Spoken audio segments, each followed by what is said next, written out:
Baiklah, untuk hari ini kita akan membahas masih di subtema 1. Walaupun di buku paket tidak ada, Ustazah tambahi materi untuk perkembangbiakan vegetatif pada tumbuhan. Kemarin kalian sudah belajar mengenai perkembangbiakan generatif pada tumbuhan. Kali ini kita akan belajar mengenai perkembangbiakan vegetatif pada tumbuhan, di mana akan kita bagi menjadi 2. Yang pertama, kali ini kita akan belajar mengenai perkembangbiakan vegetatif alami dulu pada tumbuhan tingkat rendah. Karena tumbuhan itu dibagi menjadi 2, yaitu tumbuhan tingkat tinggi maupun tingkat rendah. Apa sih yang membedakan tumbuhan tingkat tinggi sama tingkat rendah? Kalau tumbuhan tingkat tinggi itu antara bagian akar, batang, serta daun sudah terlihat pemisahannya, terlihat perbedaannya. Sedangkan kalau tumbuhan tingkat rendah itu antara akar, batang, dan daun tidak terlihat perbedaannya. Oke, perkembangbiakan vegetatif alami yaitu perkembangbiakan yang tanpa proses perkawinan, tanpa bantuan manusia pula. Macam perkembangbiakan vegetatif tadi sudah kalian tahu. Ada 2. Yang pertama, perkembangbiakan vegetatif alami, yaitu perkembangbiakan tanpa proses perkawinan dan tanpa bantuan manusia. Contohnya, untuk tanaman tingkat tinggi bisa menggunakan cara rizoma, stolon, umbi batang, umbi akar, umbi lapis, tunas, dan tunas adventif. Yang kedua, perkembangbiakan vegetatif buatan adalah perkembangbiakan tanpa proses kawin tetapi dibantu oleh manusia. Contohnya stek, cangkok, dan merunduk. Nanti akan kita bahas contoh tanamannya setelah slide ini. Perkembangbiakan vegetatif alami untuk tanaman tingkat rendah, yaitu dengan cara membelah diri. Nah, perkembangbiakan ini menghasilkan individu barunya itu dengan membagi diri menjadi 2 bagian yang sama.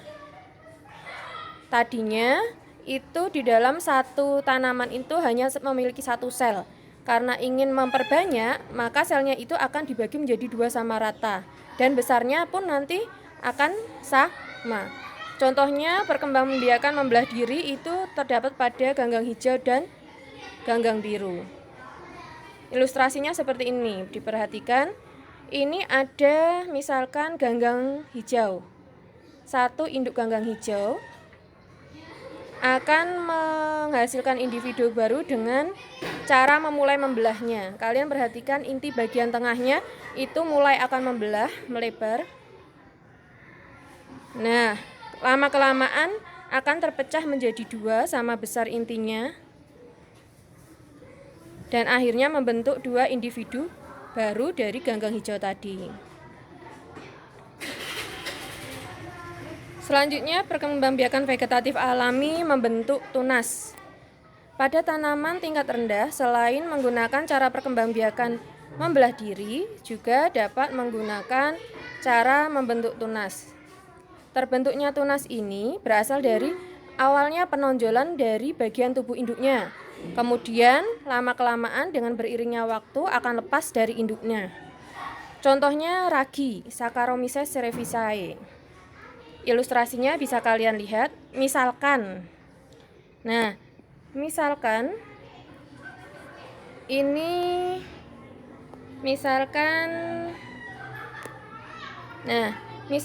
ini adalah tanaman ragi atau Saccharomyces cerevisiae induknya. Lama-kelamaan dia akan membuat tonjolan di bagian tubuhnya. Dengan beriringnya waktu, dia akan tumbuh menyerupai dengan induknya tonjolannya. Setelah matang dan besar dan mampu hidup sendiri, dia akan lepas seperti ini. Nah, maka terbentuklah individu baru dari tanaman Saccharomyces cerevisiae. Selanjutnya, cara perkembangbiakannya yaitu fragmentasi. Terbentuknya individu baru dengan cara memotong bagian tubuhnya menjadi beberapa bagian. Dengan seiring bertambahnya waktu, bagian tadi akan melengkapi bentuk tubuhnya sehingga persis dengan induknya. Contohnya tanaman alga Bisa kalian lihat ilustrasinya. Nah, misalkan ada tanaman alga bentuknya seperti ini. Dia cara perkembangbiakannya dengan fragmentasi membagi menjadi 3 bagian. Atas jadi bagian 1, bagian 2 tengah, bagian 3 bawah. Nah, setelah membelah seperti ini, maka akan menghasilkan 3 individu baru. Bagian 1 akan melengkapi bagian yang kurang hingga akan persis dengan induknya dengan warna kuning, dan bagian 2 akan melengkapi bagian atasnya dan bagian bawahnya yang berwarna kuning ini sehingga akan menyerupai induknya. Begitu pula dengan bagian 3 yang hanya bawah memiliki bagian bawah dari bentuk induknya akan melengkapi dengan bagian atas yang berwarna kuning ini sehingga akan membentuk seperti tubuh induknya. Perkembangbiakan tumbuhan tingkat rendah yang lain yaitu membentuk spora. Terbentuknya individu baru ini berasal dari inti sel yang telah mengalami perubahan fungsi menjadi alat perkembangbiakan. Contohnya itu terdapat pada tanaman jamur, lumut, paku ekor kuda, paku tanduk rusa, suplir, dan pakis haji. Nah, tanaman ini semuanya memiliki namanya sporangium, yaitu kotak spora yang nanti akan menghasilkan spora yang jika jatuh pada tanah yang lembab, dia akan tumbuh menjadi individu baru. Ilustrasinya seperti ini. Nah, ini namanya sporangium, yaitu suatu kotak yang berisi banyak spora. Jika sudah pecah, matang, dan jatuh pada tempat yang lembab, ini adalah sporanya. Dia akan mulai tumbuh. Nah, diawali seperti ini, tumbuh menjadi ini, dan akhirnya menjadi tanaman paku. Nah, setelah selesai kalian mengamati materi ini tadi, kalian bisa membuat catatan sendiri.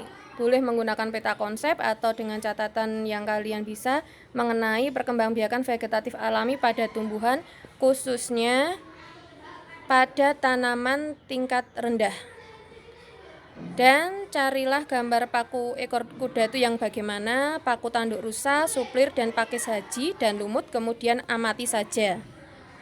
Biar nanti kalau misalkan ada soal, kalian dapat mengetahui perbedaan dari tanaman-tanaman itu. Cukup dari Ustazah. Assalamualaikum warahmatullahi wabarakatuh.